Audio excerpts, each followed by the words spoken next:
बोलिए सदगुरुदेव की जय। साहिब की। हमारे देश में गुरु शिष्य परंपरा बड़ी प्राचीन है। आपको उदाहरण देता हूं, रामकृष्ण से को बड़ा, तिन भी तो गुरु कीन, तीन लोग के नायका गुरु आगे अधीन, प्रमाण सामने मिलता है। इस तरह धर्मदास जी ने भी वाणियों में साहब से अपनी शंकाओं का निराकरण करना चाहा। राम जी भी और आत्म तत्व के कल्याण के लिए बात की है।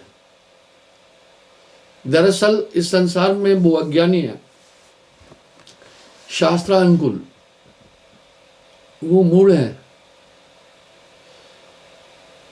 जो आत्म तत्व के कल्याण हेतु कभी भी प्रयासरत नहीं होता है।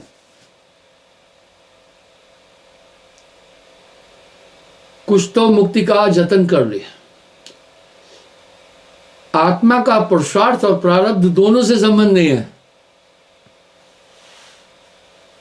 हाँ, आप कहेंगे कल आप पुरुषार्थ को स्थापित कर रहे थे, आज आप क्या कह रहे हैं कि आत्मा का प्रारब्ध और पुरुषार्थ दोनों से कोई संबंध नहीं है। आत्मा तो अपने आप में परिपूर्ण है, इसलिए आत्मा अपने में अन्य चीजों को ग्रहण नहीं करता है। आत्मदेव वो अपने में ही परिपूर्ण है, इसलिए शास्त्रानुसार आत्मा न्यूनाधिक नहीं होती।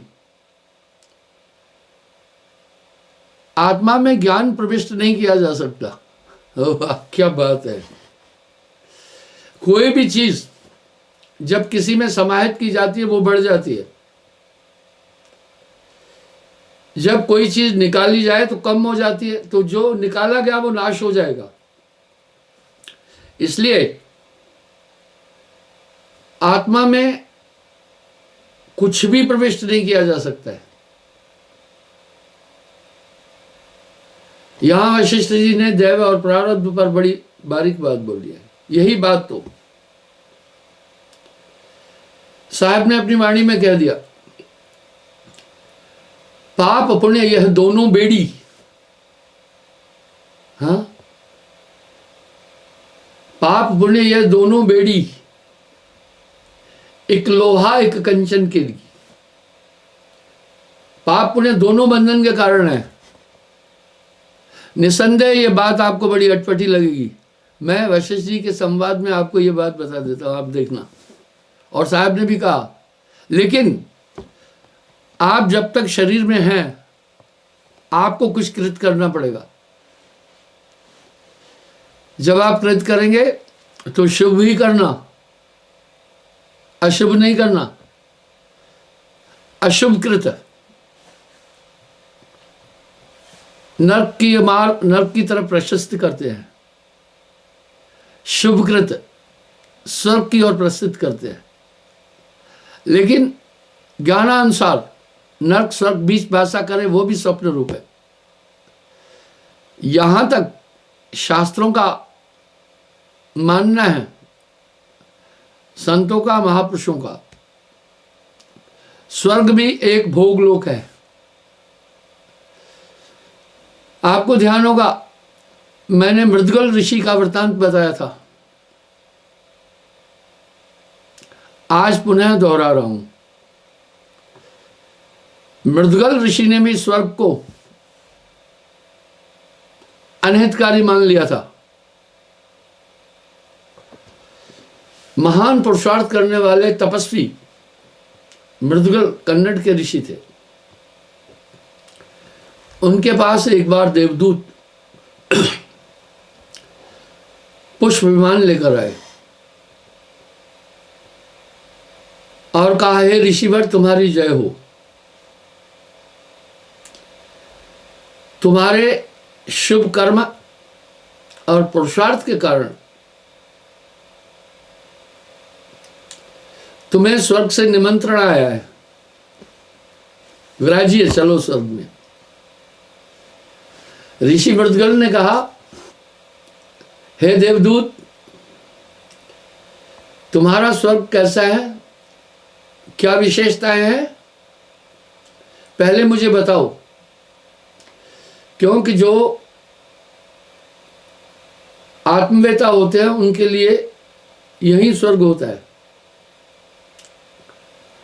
और बाकी जो स्वर्ग की बातचीत आती है तो साहब ने तो एक शब्द में खत्म कर दिया, स्वर्ग नरक बीच वासा करे वो भी स्वप्न रूप है। यहां तक कि स्वर्ग तो अज्ञानियों के निमित्त ठहराया गया है। ये बातें दूसरा सुनेगा, कहेगा इनकी मत मर गई है, क्या बोल रहे हैं। हर एक आदमी स्वर्ग की आकांक्षा करता है। मृदगल ने देवदूत से पूछा, आपका स्वर्ग कैसा है, वहां क्या विशेषता है। मृदगल के प्रश्न पर देवदूत ने उत्तर दिया, हे ऋषिवर, स्वर्ग बड़ा सुंदर है, बड़ा मनोरम है, वहां सभी सुविधाएं हैं। स्वर्ग में अभाव नहीं है, मन वांछित पदार्थ स्वतः मिल जाते हैं, वहां रोग नहीं है। रोग नहीं होने के कारण बड़ा अच्छा है वहां समशीतो उष्ण वातावरण है, इसलिए बसंत ऋतु को बहुत अच्छा कहा गया है। सभी ऋतुओं का राजा है बसंत। वजह, ग्रीष्म में आदमी व्याकुल हो जाता है,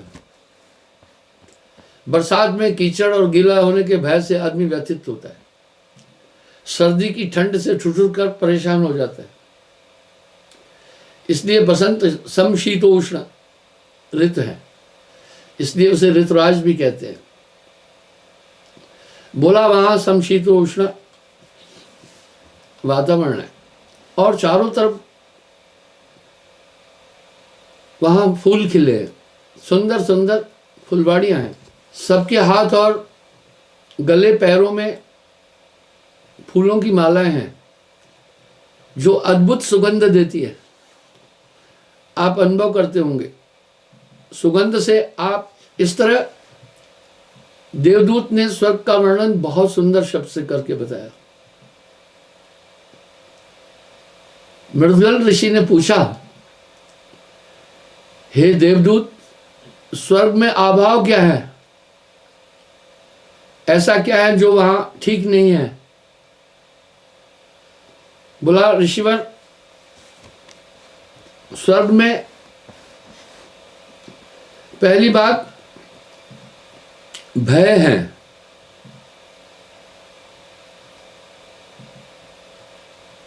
बोला, भय, स्वर्ग में भय है।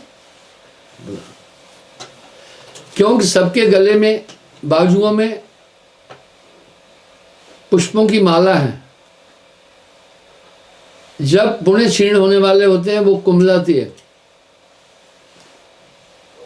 तो आदमी को भय आता है कि अब फिर मातलोक में जाकर माता के गर्भ से मैं जन्म लूंगा, इसलिए वहां भय है। बोला, दूसरा, बोला, महाराज, स्वर्ग में ईर्ष्या है। आप देखिए ईर्ष्या कितनी गंदी होती है, ईर्ष्या से टेंशन पैदा होगी। बोला, स्वर्ग में ईर्ष्या कैसी। बोला, हे ऋषिवर, 3 श्रेणियों का स्वर्ग है, उत्तम, मध्यम और साधारण। जैसे हम रेलगाड़ियों में सफर करते हैं तो 3 क्लास है, एसी क्लास, स्लीपर क्लास और जनरल। इसलिए निसंदेह आप हम देखते हैं, आप अगर जनरल क्लास में सफर कर रहे हैं, एक हीन भावना आती है, फर्स्ट क्लास की तुलना में हम काफी नीचे हैं। तो कहा, इसलिए जो उत्तम स्वर्ग में है उनको देखकर साधारण स्वर्ग में रहने वालों को ईर्ष्या होती है,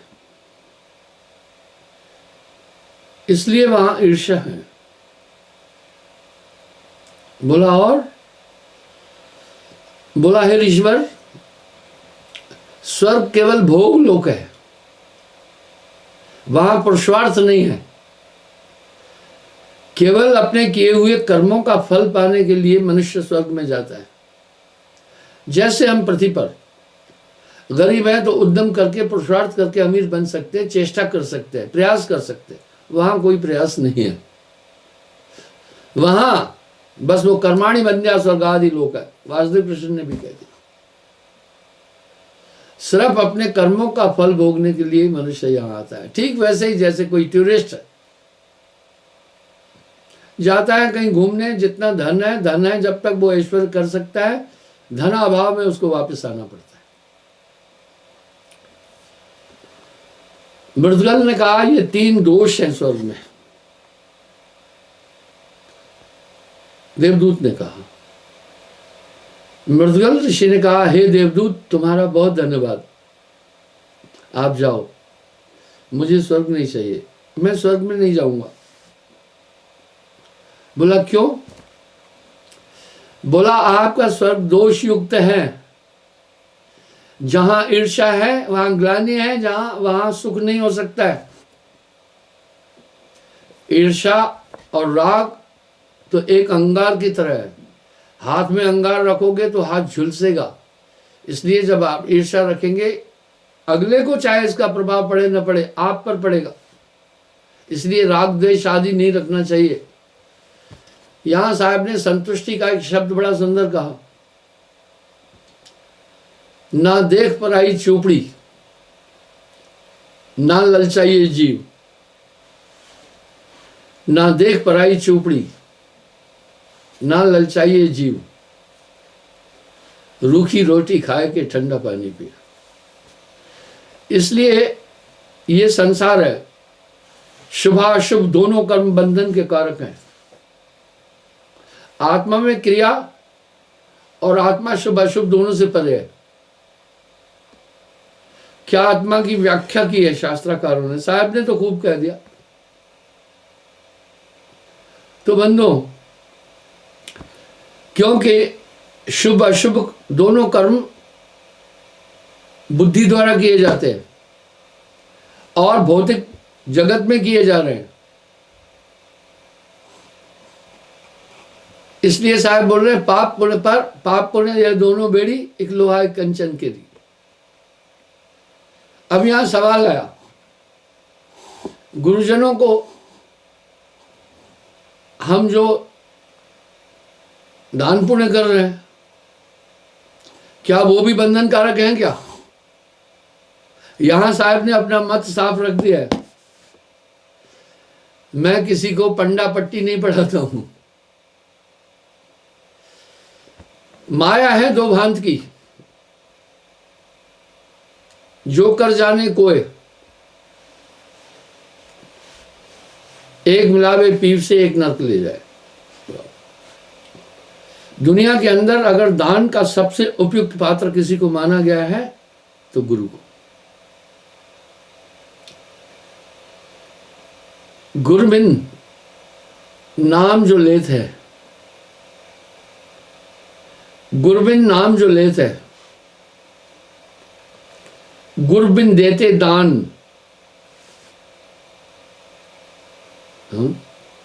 बिन गुरु दान हराम है, वो हराम हो गया बिना गुरु के। बूझो वेद पुराण, वजह पात्र को पात्र विचार कर, तह दीजिए तब दान, पात्र को पात्र विचार कर तब दीजिए तह दान। देंदा लेंदा सुख लहे कबहू न होती हान। अब वो दान जो हम देख रहे हैं वो गुरुजनों को दिया, हमें देखना होगा वो इस धन से कहीं परिवार का पोषण तो नहीं करता है, वो उस दान से कहीं ऐश्वर्य तो नहीं कर रहा है, कहीं लग्जरी लाइफ तो नहीं जी रहा है, वो भी दोष है। वो दान गुरु परमार्थ में लगा रहा है क्या? यहां साहब ने तंज कसा है, अपने परिवार का पोषण करने और अपना पोषण करने के लिए जो गुरुवाई करता है वो नरक का अधिकारी होगा।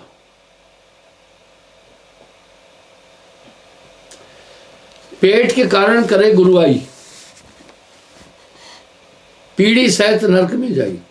अब यहां देखना है क्या वो यथार्थ में परमार्थ में धन लग रहा है?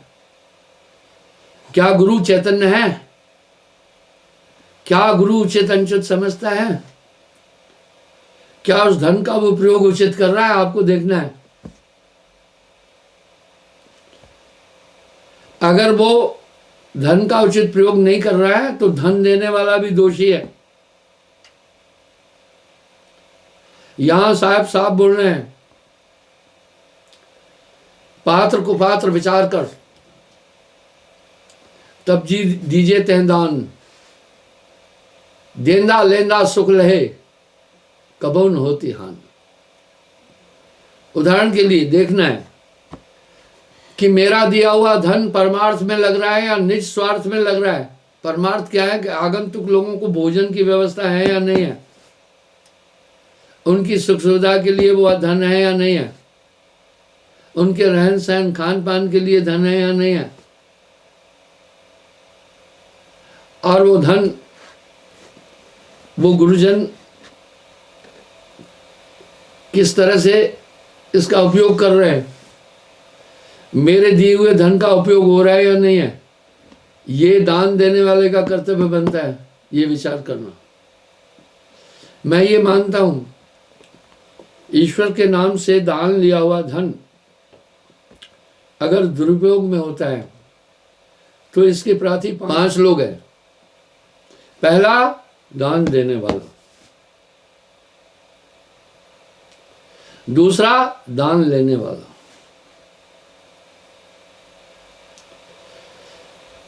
तीसरा, जो उस दान के धन का दुरुपयोग कर रहा है। तभी तो साहब कह रहे हैं पीढ़ी सहित नरक में जाई। जैसे मांस आहार के लिए 8 लोग दोषी है। पहले बकरी मुर्गी मछली पालन करने वाला जो पाल रहा है, इसलिए हमारे पंथ में बकरी पालना वर्जित है। क्योंकि जब आप बकरी पाल रहे हैं तो उसका चेला जो होगा आपका बेचेंगे और कसाई ले जाएगा, मारेगा। पहला पालने वाला, इसलिए मैं वर्जित किया। पोल्ट्री फार्म नहीं खोलना, मुर्गी खाना नहीं खोलना, मत्स्य के लिए कोई तालाब नहीं खोलना,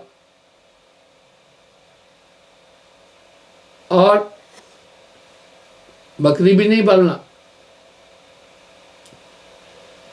दूसरा, जो खरीदता है वो है दोषी। पहला पालने वाला दोषी है, दूसरा जो खरीदता है, तीसरा उसे मारने वाला दोषी, बकरे को जो काटा, चौथा उसको तोलकर बेचने वाला दोषी, पांचवा खरीदने वाला दोषी, जो ग्राहक खरीदने आया,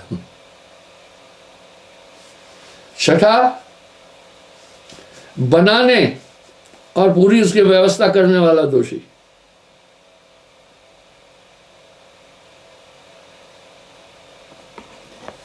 सातवां उस मांस के खाने वाले के साथ में बैठकर खाने वाला दोषी। आप देखो ना, अगर आप एक आदमी के साथ जा रहे हैं किसी के मारने के लिए, अगर आप मारे भी नहीं, आप उसके साथ हैं तो भी पुलिस पकड़ती है ना। आठवां खाने वाला दोषी है, सबसे आखिरी में खाने वाला है। इसलिए कबरा इस संसार में बदला कहीं न जाए, कबरा इस संसार में बदला कहीं न जाए, जो सर काटे अन्न का अपना राह कटाए। इसमें वो बर्तन सर्तन साफ करने वाला, बाकी चीज भी। एक बार एक मेरे पास आया, बेचारा सेना में था, कुक था, मुझे कहने लगा, गुरुजी आपका मैं प्रवचन सुना तो मुझे मांस बनाना पड़ता है। मैंने कहा हाँ, यहां तुम्हारा प्रयोजन अलग है, तुम्हें बाध्य किया गया, पर तुम प्रयास करना कि उस चीज से निकलो, थोड़ा सा मांस न बना, और एक तकनीक अपनाना। मेरी कंपनी में 3 लांगरी थे, आप सच मानेंगे मैं तीनों को दीक्षा दी थी। तब वो मीट बनाते कैसे थे वो सुनो। लंगर में एक सिपाही भी उनकी सहायता के लिए जाता था, लांगरियों की। वो उसको कहते थे भैया ये रखा है मीट, तुम बना लो, विधि ये लिखी हुई है कैसे कैसे बनाना है। उन्होंने अपना समय पास किया। संसार जटिल है। तो बंधु आइए, हमें ये देखना है कि दान में हुए धन का उपयोग अच्छा हो रहा है या नहीं। मैं दूसरा उदाहरण देता हूं। आतंकवादी को धन देने वाला दोषी होता है, शस्त्र प्रोवाइड करने वाला दोषी होता है, दिशा निर्देश देने वाला दोषी होता है, और उसको अपने यहां रुकाने वाला, शेल्टर देने वाला दोषी है, गाइड करने वाला दोषी है। अकेला, उदाहरण के लिए हमले जब होते हैं तो उसका संचालन दूर बैठकर किया जाता है कि ऐसे ऐसे करना है। इसलिए हमें यह देखना होगा ये धन सच में परमार्थ में जा रहा है क्या, गुरुजन इस धन का प्रयोग कैसे कर रहे हैं, हमें देखना है। कहीं ये अपने परिवार के लिए तो धन का प्रयोग नहीं कर रहे हैं, तब तो फिर धोखा है। हाँ ये देखो, ये दिया हुआ धन परमार्थ में जा रहा है। उदाहरण के लिए अगर परमार्थ में जा रहा है तो तुम्हारा धन दान बड़ा उचित है, हजारों गुना बढ़ जाएगा। हालांकि ये धन दान आप किसी फल की प्राप्ति के लिए नहीं देना, किसी आकांक्षा को नहीं देना। इस तरह आत्मा में ज्ञान प्रविष्ट नहीं किया जा सकता है, वो ज्ञान से खुद परिपूर्ण है। जिसको कुछ दिया जा सकता है उससे लिया भी जा सकता है, इसलिए आत्मा से कुछ लिया दिया नहीं जा सकता है, वो परिपूर्ण है। ये सब चीजें तो निचले स्तर की है। आपको ध्यान होगा, मैंने एक प्रसंग में उठाया था, अंड और ब्रह्मांड स्वप्न। आइए, यही बात वशिष्ठ बोल रहे हैं।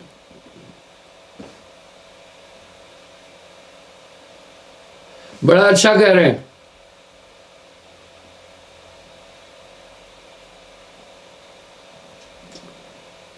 न तो कोई आकार है, न कोई इसका कर्म है, न कोई इसकी चेष्टा है, न कोई इसका पराक्रम है। इसलिए मिथ्या ज्ञान के समान रूढ़ यह दैव क्या पदार्थ है, यानी भाग्य। बहुत से लोग कह रहे हैं जो भाग्य में लिखा होगा वही होगा। यहां वशिष्ठ मुनि पुरुषार्थ को स्थापित कर रहे हैं, और साहब ने भी किया। गुरु, शिष्य और ईश्वर, मिल्कीना भक्ति विवेक, तीनों तिरधारा बनी। आगे गंगा एक कबीरा, आगे गंगा एक।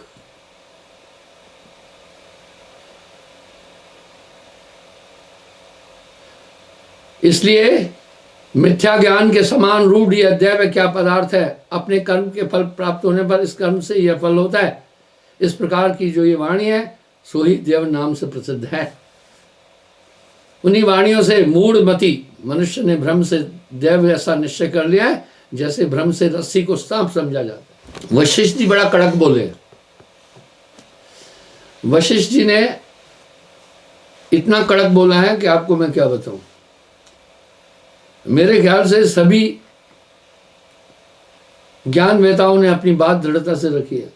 वो कह रहे हैं मूढ़ मूर्ख है वो,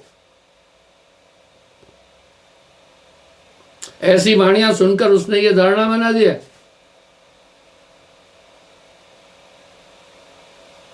वो कैसे दैव को निश्चित कर लिया, जैसे ब्रह्म से रस्सी को सर्प समझा जाता है, ऐसे जैसे पूर्व दिन का कुकर्म दूसरे दिन के सुकर्म से शुभ हो जाता है, वैसे ही पूर्व जन्म के कर्म इस जन्म के कर्म से उत्तम हो जाते हैं। और सबसे बड़ा पुरुषार्थ सुमरण है। गुरु बेचारा क्या करे, गुरु को बेचारा बोलने था। जब चेला खोटा होए, पारस बेचारा क्या करे जब लोहा खोटा हो। गुरु शिष्य, और गुरु बताए पूरब को, चेला पश्चिम जाए। हृदय कपट की टाटरी कैसे मिलिए आए। इसलिए क्या कह रहे हैं, गुरु शिष्य और ईश्वर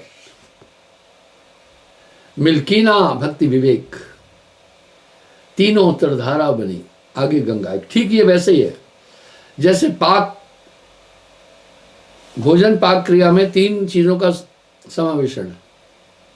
पहला पदार्थ जिसको आप बना रहे हैं, दूसरा जिसे आप सिद्ध कर रहे हैं उसके लिए अग्नि, तभी तो पकेगा ना। तीसरा पाक विद्या होना, उसको बनाने की विद्या होनी चाहिए, तभी भोजन और पाक सिद्ध होगा। इस तरह साहब कह रहे हैं गुरु शिष्य और ईश्वर मिलकीना भक्ति विवेक, तीनों तरधारा बनी आगे गंगा एक। निसंदेह वो नाम जैसे अंधकार को प्रकाश निवृत्त कर देता है, ठीक इसी प्रकार से सुमरण का तो बड़ा महत्व है। वो आपके वो नाम की ताकत पूर्वक कर्मों को खत्म कर देगी। नाम जो रत्ती एक हो,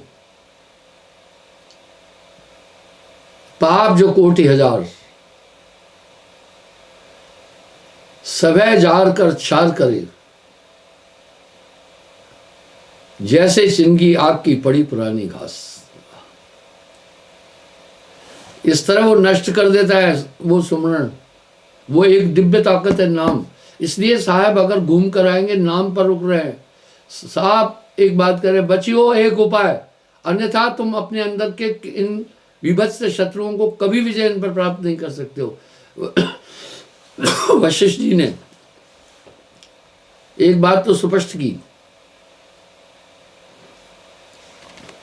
कहा है राम तुम्हें पुरुषार्थ करना होगा। अब यहां साहब इस शब्द को स्थापित करते, या तो कुछ कर नहीं करे, या गुरु पार अवतारण हार, दोनों में एक ही, नहीं तो पचपच मुआलबार। भाई दोनों में से एक करना है। आइए इस प्रकार से आप देख रहे हैं बड़े बड़े तपस्वियों ने घोर तपस्याएं की। अंदर के शत्रु बहुत बहुत दुष्यंत है, बहुत खतरनाक है। बहुबंधन ते बांधिया, बहु बोल रहे हैं एक नहीं, बहुबंधन ते बांधिया, एक बेचारा जीव बेचारा क्या करे, जो न छुड़ावे पीव। इसी सिद्धांत को गोस्वामी जी ने बड़ा साफ साफ कह दिया। ये अपने प्रयास से अपने पुरुषार्थ से भी पार नहीं हो सकता है, क्योंकि अपना प्रयास और पुरुषार्थ भी जो है वो दोनों मन के द्वारा ही हो रहे हैं। वाह, आराधना का जनक मन है और मन की निवृत्ति और मन के नियंत्रण के लिए आराधना की जाती है। लोहे से लोहे को काटना है। यहां कंट्राडिक्शन। आप कहेंगे भाई जब आप पुरुषार्थ से प्राप्त नहीं कर सकते तो आप सुमरण क्यों बोल रहे? वाह, आपको वो यूं है, आप कुएं में पड़े हैं, कुआं बड़ा गहरा है, आप किसी भी यत्न से बाहर नहीं आ सकते हैं। अगर एक कुआं है, आप कुएं में पानी भरा है, अगर 4-5 फीट खाली है मंडेर से, तो आप निकल सकते हैं मुश्किल से, क्योंकि 1.5 फीट तो आपका 2 फीट हाथ हो जाता है, 2 फीट तो आपका हाथ हो जाता है, और आप कमर तक तैर सकते हैं। तो 3-1 फीट ये है, 4-5 फीट ये हो गए। लेकिन अगर 7 फीट है ना, आप कितने भी बहादुर है ना, आप नहीं निकल सकेंगे। लेकिन आपको एक आदमी निकाल देगा। आदमी कैसे निकालेगा? आपको रस्सी देगा, आपको डोली फेंकेगा कि आ जाओ। देखो, इसमें आपका उद्यम प्रयास सम्मिलित था कि नहीं था? सम्मिलित था ना। आपको सिर्फ बैठना है ना, बस वो निकाल लेगा। अब इसमें सहयोग किसका हुआ? रस्सी का, ऊपर खींचने वाले का और बैठने वाले का भी हुआ। तभी तो साहब कह रहे हैं ना, गुरु शिष्य और ईश्वर। ईश्वर यानी वो नाम की ताकत। मिल्कीना भक्ति विवेक, तीनों तरधारा बनी, आगे गंगा एक, कबीरा आगे गंगा एक। मैं आपको एक सूचना देना चाहता हूं। आपके पास अगर कूल एंड हीट टीवी है, आपको राय देता हूं, आप बचना उसका प्रयोग करने से। बहुत हानिकारक है। अगर आपको रूम को वार्म अप करना है तो थोड़ी देर चलाना, अन्यथा ऑक्सीजन पूरी खत्म हो जाती है। मैंने उस दिन भी आपको बताया था, मोनोऑक्साइड गैस कोयले में होता है, कार्बन मोनोऑक्साइड। वो धीरे धीरे ऑक्सीजन जब खत्म हो जाता है, आदमी धीरे धीरे अनकॉन्शियस हो जाता है। आप उसमें हीटर भी नहीं जलाएं, हाँ आप रखें थोड़ी देर। आप जितनी देर अपने रूम को बंद करके ऐसे संसाधन कर रहे हैं, तो आप सोचे आप ऑक्सीजन का सत्यानाश कर रहे हैं। मैं अपना उदाहरण देता हूं। मैं 2 दिन नहीं सो पाया, तो एक अपना ही सत्संगी बच्चा है, टीवी को हर महीने वो एसी को साफ करता है। मुझे उसने ये बात बोली,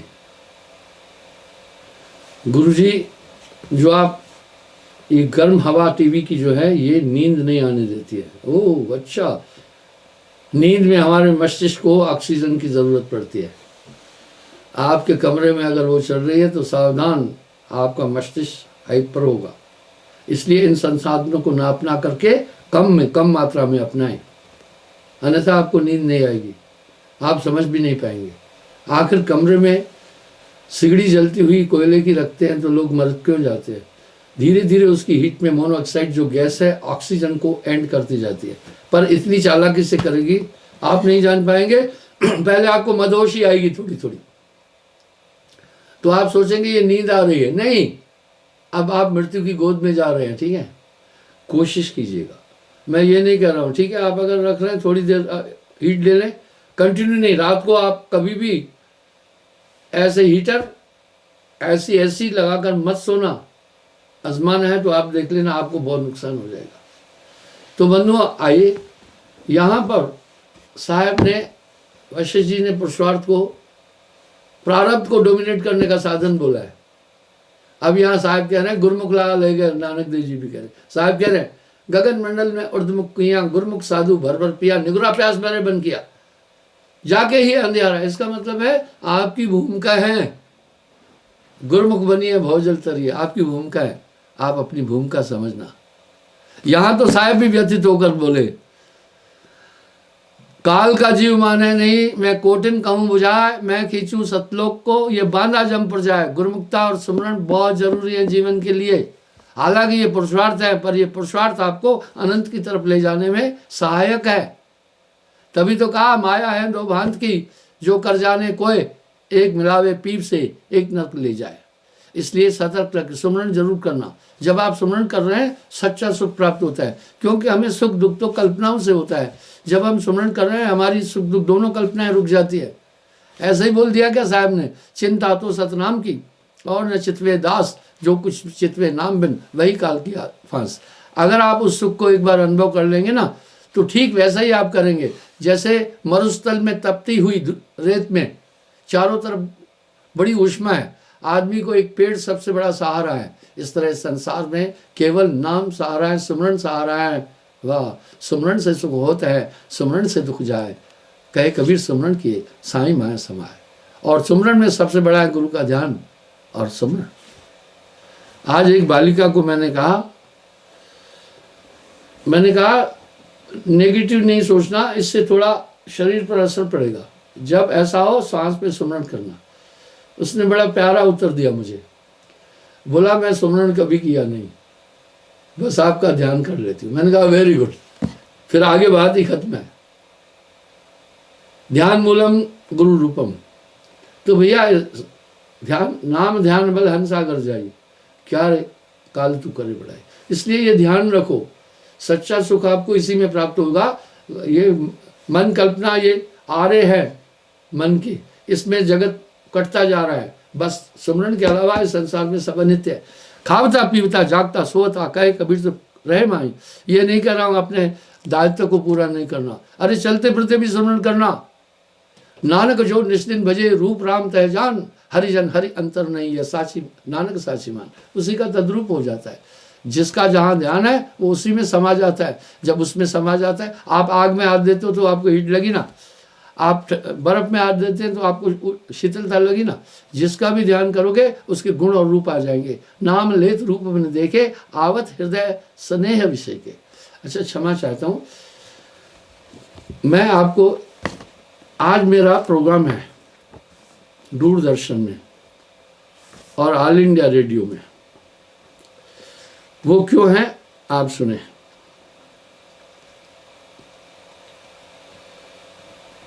11, 12, 13 तारीख को सदगुरु कबीर साहब का अंतर्ध्यान दिवस है।